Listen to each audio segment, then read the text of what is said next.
In this video, we're going to look at Rainforest test suite organization features, which will help you build a scalable organizational foundation for your database of tests. We're going to look at tests, features, and groups, and the search and filter ability here on the All Tests page. The All Tests page here shows us a library of all of our tests with various columns that display test properties.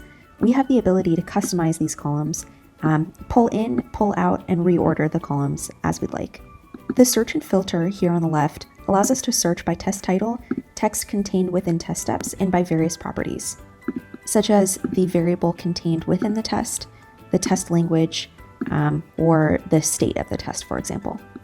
If we go in to look at an actual test, here on the right we can see some of those properties that we're able to search and filter off of. Some of these include groups and features, which we'll talk about right now.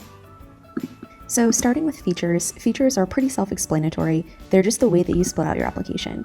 So pretending that we're Airbnb, here's what some of our feature titles might look like. And of course, we can see the number of tests contained within each feature.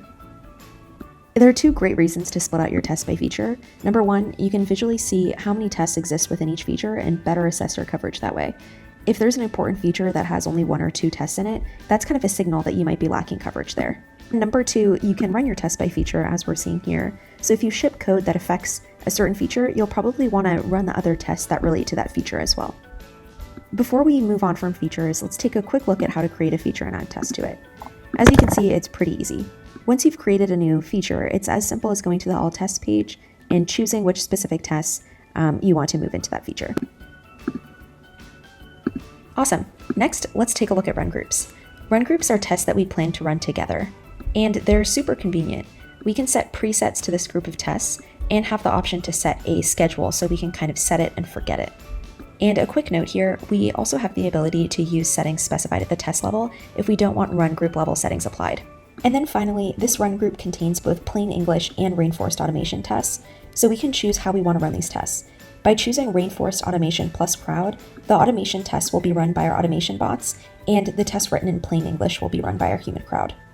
So going back to our run groups here, we've already taken a look at our Smoke Suite run group, which is set to a schedule.